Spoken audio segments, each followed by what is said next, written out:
Good evening and welcome to South Portland Adult Education's Graduation Ceremony 2019. I am David Brenner, Coordinator of the Adult Ed Program. Please welcome Mayor Claude Morgan, who will lead us in the Pledge of Allegiance. Please rise.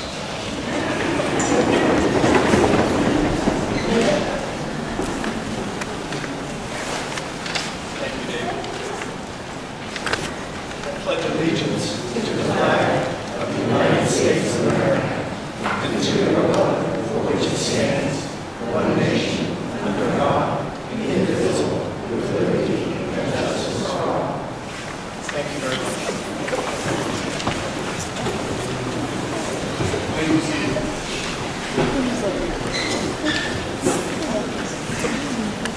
This year, we had 14 students graduate from our program, and you can see we've convinced 9 to participate in our ceremony, and for that we are very appreciative.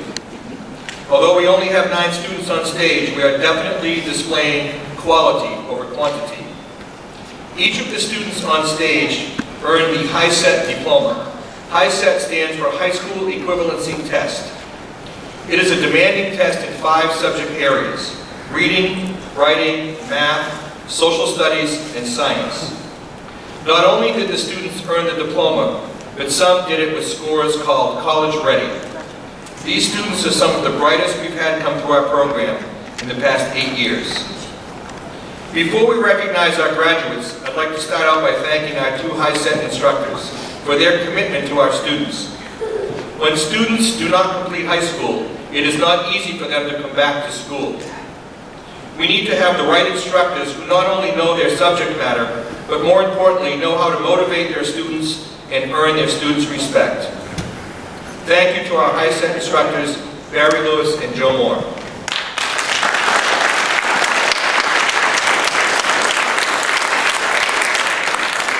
I'd like to thank our administrative assistant and career pathways coordinator, Ann Bolia, as well as our college and career counselor, David Morrill.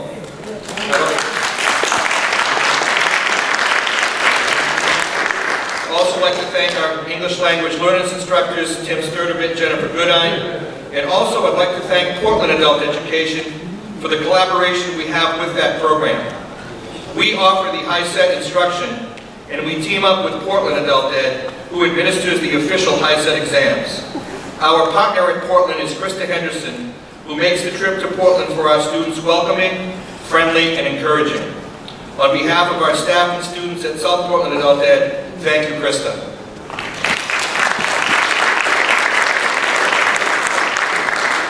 Our first speaker this evening is Ken Cunin, Superintendent of South Portland Schools.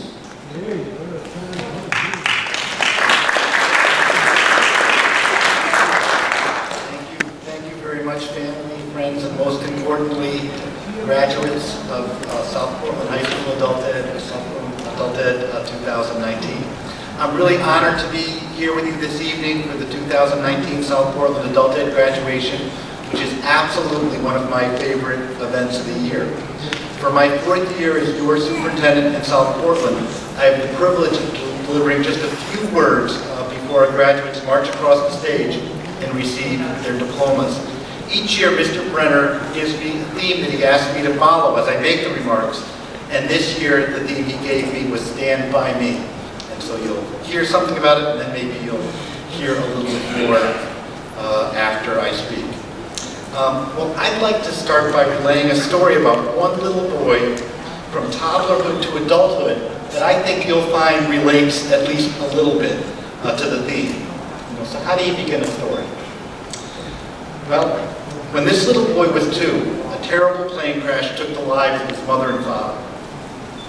Now, this would seem just an awful way to start a story, to start a life, but family and friends surrounded this little boy and his older brother with a love that helped them to feel special, helped them to understand right from wrong, and helped to weave a web of caring to bind up threads that would definitely frame. Well, when the little boy was in 5th grade, he would beg his teacher, you can imagine it, he would just beg his teacher to stay in from recess so he could write more on his history test or finish that novel that he really wanted to finish. I understand he never did, but that's a whole other story. But then in 6th grade, with no real warning, he decided the school was absolutely pointless. And he began spelling words wrong on tests and giving incorrect answers in math class, both on purpose, I assure you. And after meeting with teachers and a principal and a little bit of time and back and forth, he finally was sent to a new school and he began to connect again. Adults, both family and teachers, combined to reinforce the web of caring, strengthening threads that were fraying to the breaking point, and convincing the boy that the future did have possibilities, and that the future did have hope, and that the boy was capable of dreaming and achieving. Well, years passed and the boy became a teenager. We all know that that can be a little bit of an interesting time.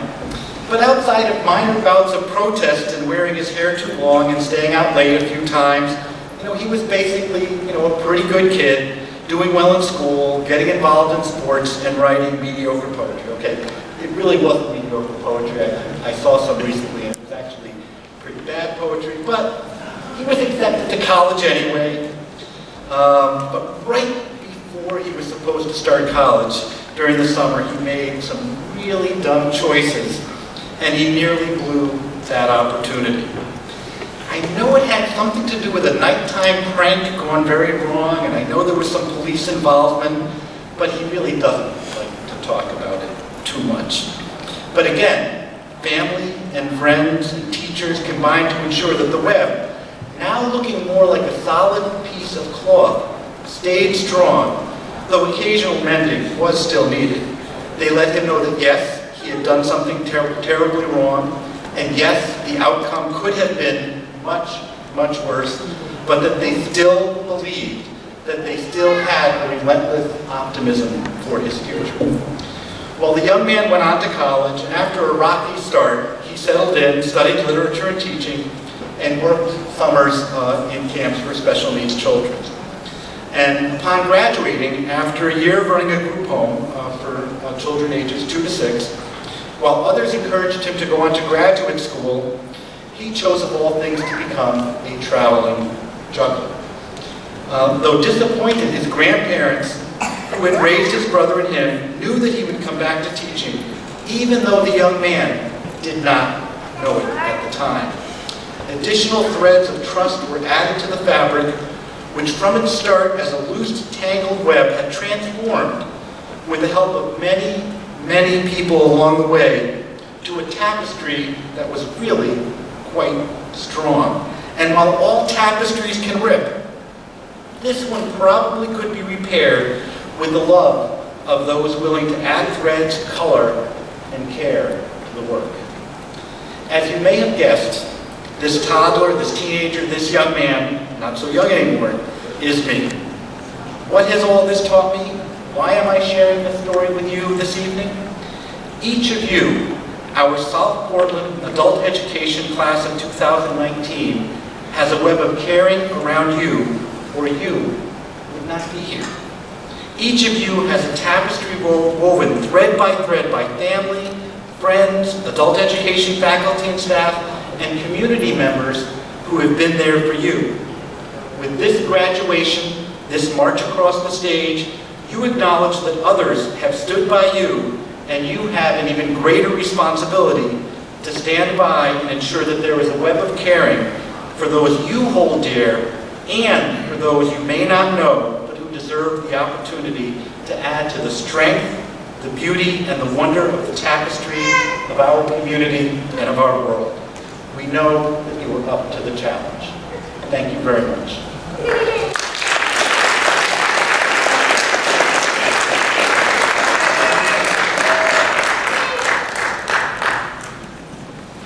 Yeah, come on down there.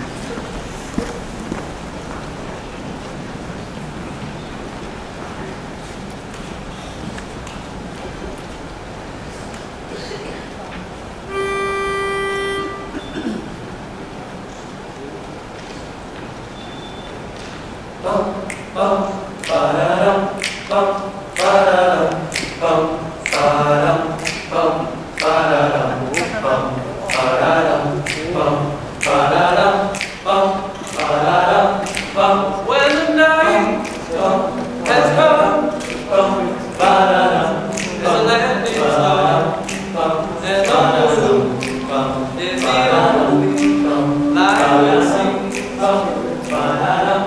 No, I won't be afraid. No, I won't be afraid. Just as long as you stand by me. So darling, darling, stand by me. Whoa, stand by me. Whoa, stand by me. Stand by me. Stand by me. If the sky that we look upon some trouble would the mountain tremble to the sea. I won't cry, I won't shed a tear, just as long as you stand by me. So darling, darling, stand by me. Whoa, stand by me. Whoa, stand by me. Stand by me. Stand by me. So darling, darling, stand by me. Whoa, stand by me. Whoa, stand by me. Stand by me. Stand by me.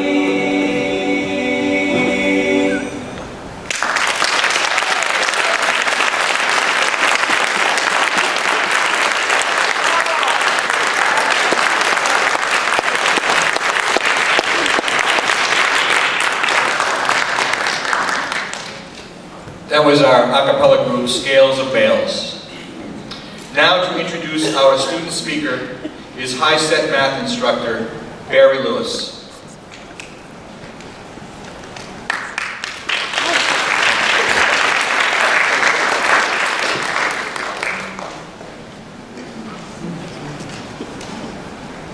Welcome, graduates, and welcome to their friends and family. When I began thinking about writing an introduction for this year's student speaker, I wondered what word I could use as a good starting point. Was there one word that summed up most of what I knew about this person? Pretty soon right after I asked that question, the word dogged popped into my mind. Dogged, as in the reporter's dogged pursuit of the truth. I thought I'd found the right word, but I checked the dictionary just to make sure. It said, marked by stubborn determination. I thought I found the right word. Oh, sorry, I already said that. And I thought, well, yes, okay. And then I thought, no, something's wrong here. The determination part was absolutely right, but the stubborn part was a bit off. The word stubborn smacks of being unreasonable, or unyielding, or obstinate. But this student is none of those rigid, darker things. She shines much brighter than what those words can tell her, even as she stays hard on the course of her pursuit. I think a better description of this important feature of this person's personality is marked by joyful determination, as in her joyful determination to struggle to discover, and her joyful determination to learn something new. It is a feature that has carried her to her goals here with us, and which will no doubt carry her far ahead into a very bright future. It has been my joy to help this very determined student along the way, and it is my pleasure to introduce her to you now. Please welcome Epilala Tawala.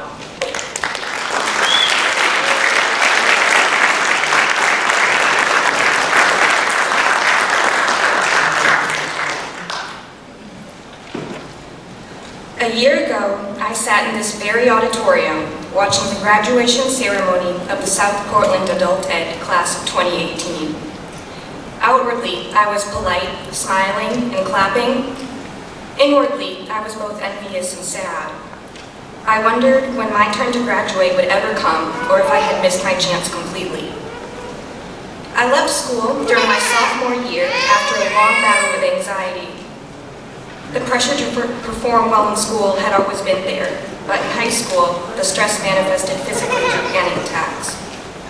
My My symptoms included nausea, racing thoughts, and disorientation, to name a few. During panic attacks, I couldn't move my limbs, and I couldn't articulate what was happening to me because I couldn't speak. From the ages of 14 until 16, I had at least 2 panic attacks a day. When I woke up and realized I had to go to school, and when I arrived at school, if I showed up.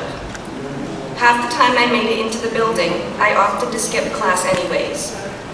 I would curl up in hallway corners and miss whole class periods. I went from going to school 4 days a week to 3 days a week to every other day. When I missed 3 consecutive weeks my sophomore year, I decided I wasn't going back. The plan was that I would be homeschooled, but homeschooling didn't work. My problem was much bigger than a school building. I was terrified of anything academic. The whole time I was homeschooled, I avoided my work as much as possible. At 17, I got a job and abandoned the thought of education altogether. I figured I was a failure. There was no point, and this was my lot in life. Anyways, I had a job, and to my amusement, despite never passing Algebra 1, I had somehow landed myself a bookkeeping position. I figured if I played my cards right, I could skate my way through without a diploma. But despite my bouts of optimism, I felt fearful and guilty. My dad grew up on a remote Pacific island and studied his way to the top of his class and eventually across the ocean. My mom was a teacher with a master's degree, but their daughter had dropped out of high school. It didn't help that my old school friends were applying to colleges, winning scholarships, and getting interesting jobs they genuinely liked. Everyone else's future seemed so exciting and bright and new. My friend had gotten his high set and said it was an option for me. I procrastinated, making excuses all summer and into the fall. It's too late. I missed my chance. I don't remember anything I learned. But in September, he texted Mr. Brenner to set up a time to meet. I only agreed to this because I thought, it's not like it's going to happen tomorrow. You have time to prepare.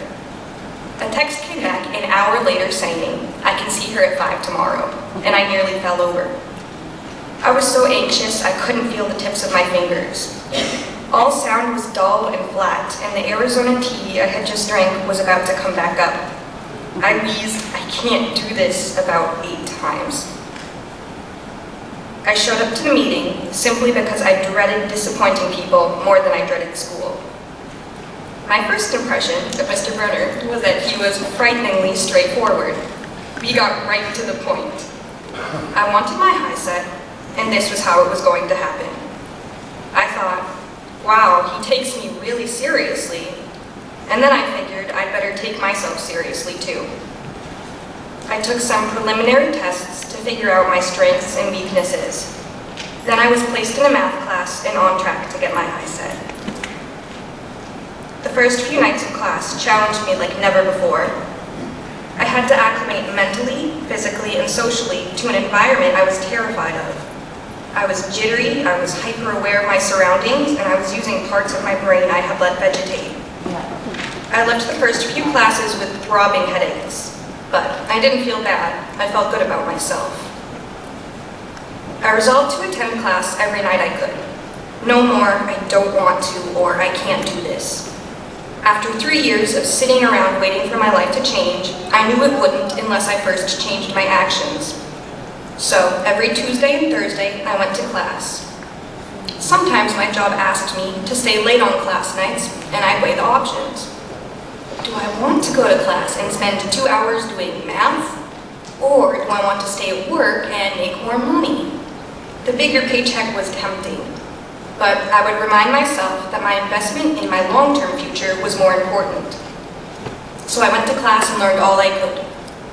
In January, bolstered by support from family, friends, and staff I met here, I finished all 5 subtests and got my high set. I felt like a hamster in a wheel for a long time, running haggard and going nowhere. With my high set, I have options. I can choose what path I take. My first path is to delve into my family roots. In the fall, I will be visiting the country of my birthplace, Papua New Guinea. I plan to meet my relatives, experience firsthand the indigenous Pacific lifestyle, and record my family genealogy. I also want to record where my clan's land is and take steps to protect it from illegal land grabbing by oil or logging corporations. After that, I want to go to college, which is something I swear I would never do when I was 13. But I've learned a lot since then. I've learned there is no expiration date for improving your life, and that there is no contest. The only person I have to compete against is the person I was yesterday. Perhaps the most important lesson I've learned is that it's vital to have faith in yourself, and that is what got me here. And where is here? The South Portland High School Auditorium, exactly where I was this May last year for a graduation. But this time, I'm not a spectator. I'm part of the class of 2019. And while each member of this class has different circumstances that brought them to this place, there are similarities. We all envisioned something better for ourselves, and then we took charge of our lives to make the goal a reality. To my classmates, I'd like to say congratulations. Our stories and struggles are unique and far from over, but now we have experience and skills to face greater challenges.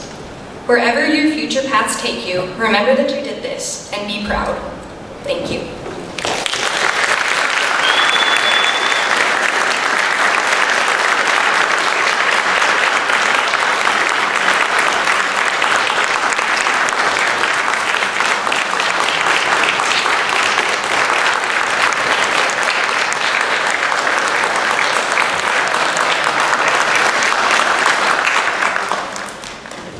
When Epi came in the other day to rehearse, and I heard the speech for the first time, I went to the internet and found out there were 37,100 public and private high schools in the United States.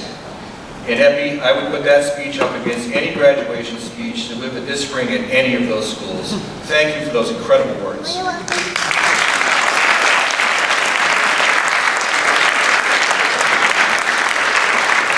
I'd like to invite up Batali and Bonnie Talwala.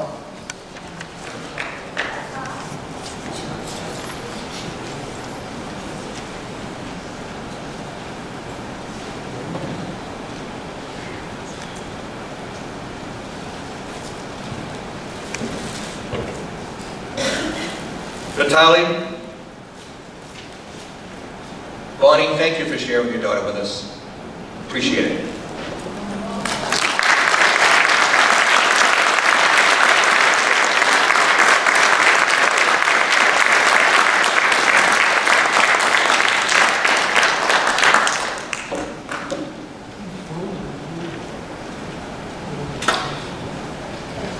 Now to present our Student of the Year Award is College and Career Transitions Counselor David Morrow.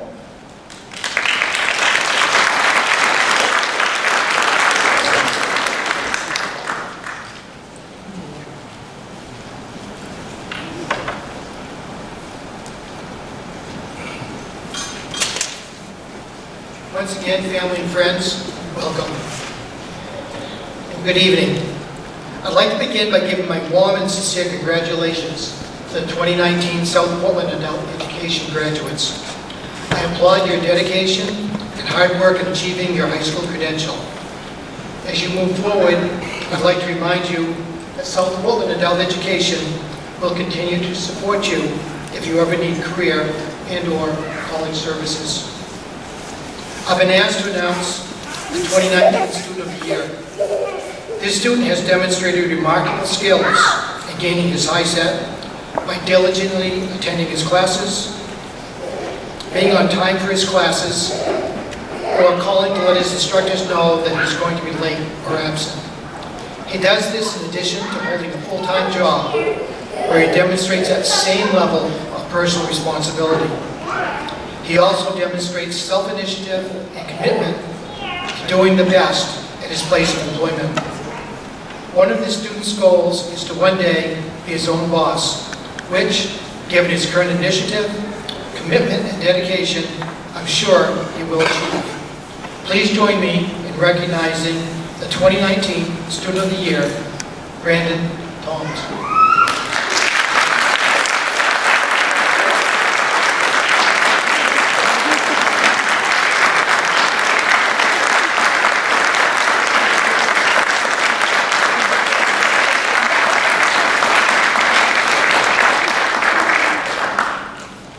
Thank you, David, and congratulations, Brandon. And now for a special recognition award, our high-set instructor, Joe Moore.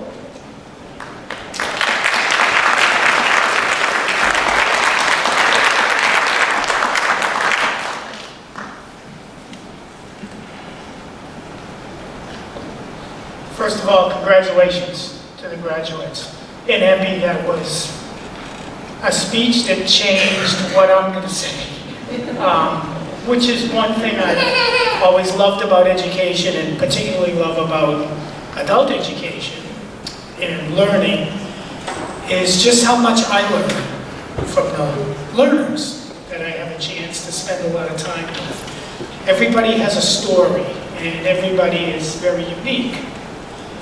If you can imagine somebody coming to this country at the age of 15 and really never having an opportunity to go to school because he sacrificed for a younger sister or younger sisters, somebody who came to this country and was challenged right away with life in an enormous East Coast city,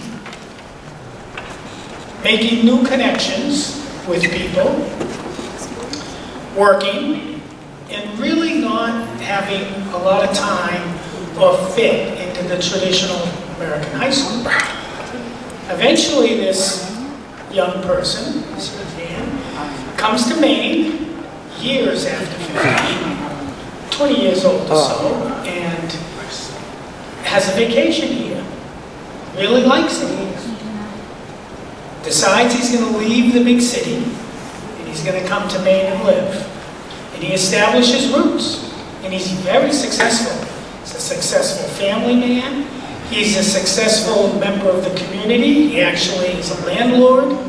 He's got a very important job where he's responsible for the work other people do and his own work. He manages other people's properties, boats, in the world of seafaring. And he came in September, and I met him.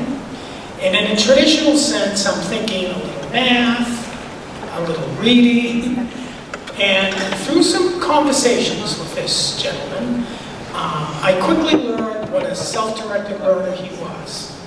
And even some of the traditional high-set things we usually do, I quickly saw weren't going to fit the bill. And I asked him one night, what do you really want to do? And he said, I really want to read, and I want to enjoy reading. So I got him some books. And he digested and tackled everything I gave him. And his comprehension was outstanding, his dialogues and ability to relate his reading and his experiences to what he was reading just showed me the doors that could open up for this young man. As I talk, I'm going to introduce him to you and ask him to come up here, and he's going to help me finish this story. I'd like to introduce you to Verol Stedford. Come on up, Verol.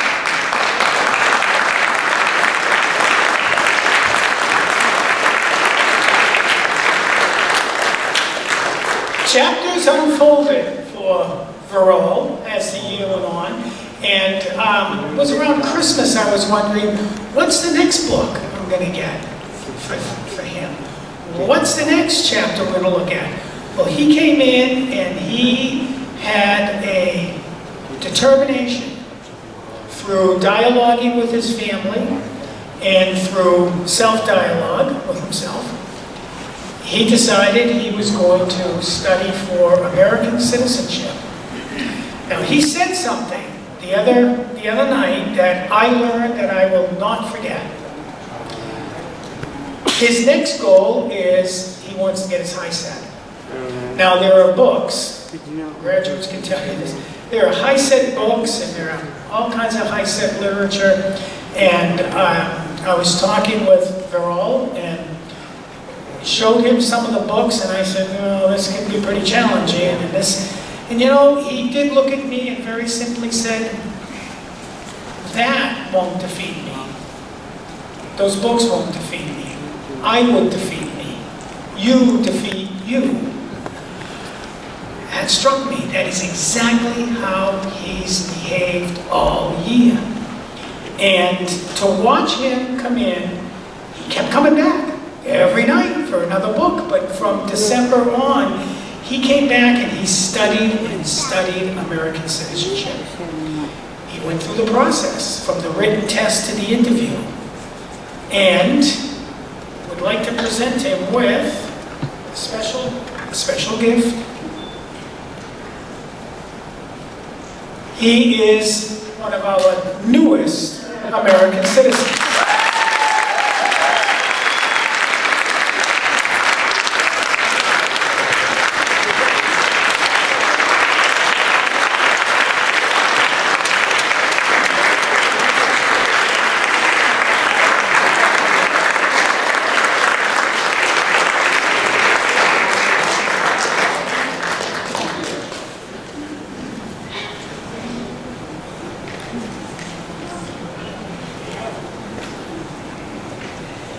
Probably fits perfect.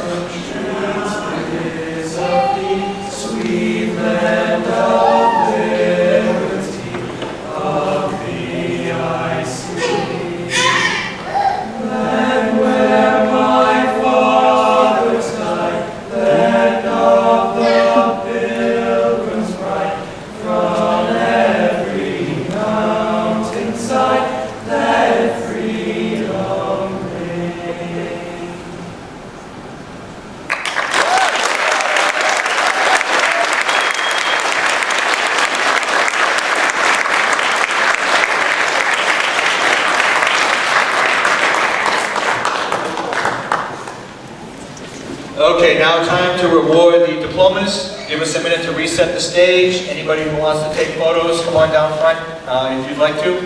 And give us just a couple minutes.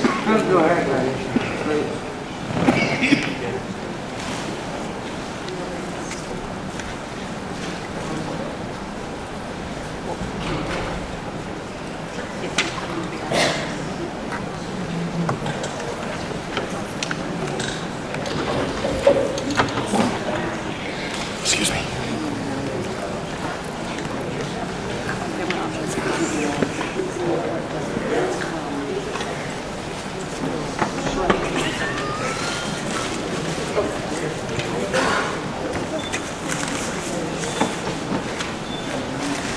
Welcome, everyone. We would like to acknowledge all of our graduates this evening. However, some are unable to attend, so we'd like to recognize them now. Jacqueline R. Dubé, Liam J. Ellsworth, Daniel Merrill, Al-Mutanda Mohammed, and Alex M. Story. And now our graduates that are here. Amelia M. Anderson.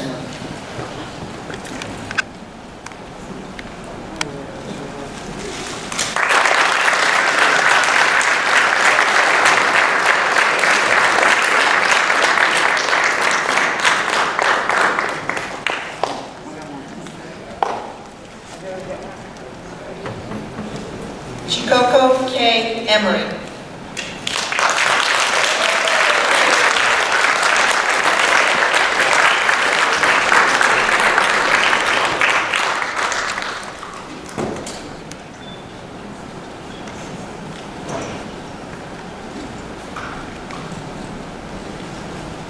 Jared A. Foster.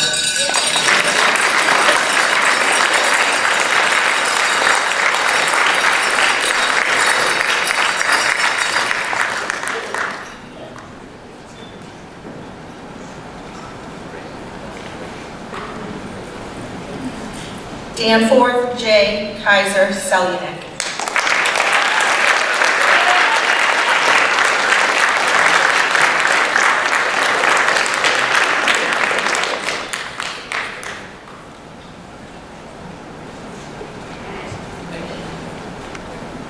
Gretchen B. Larkin.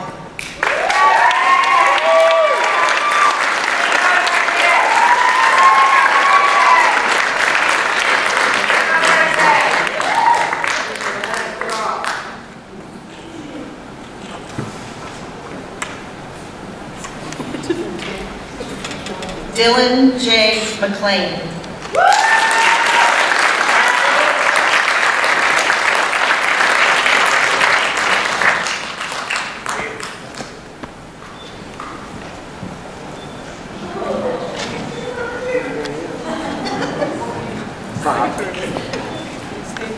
Thomas V. Noonan IV.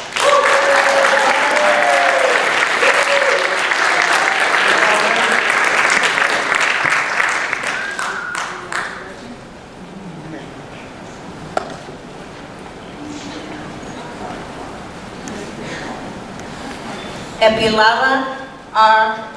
Tawala.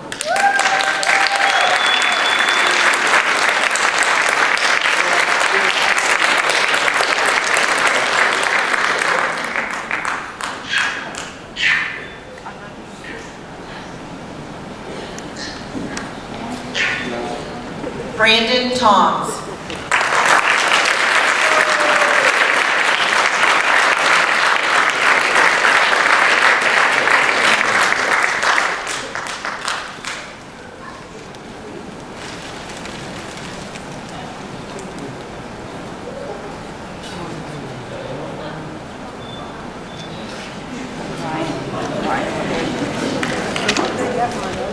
What? All right, guys, tassel from the right to the left. Turn it, congratulations, Southport and adult education.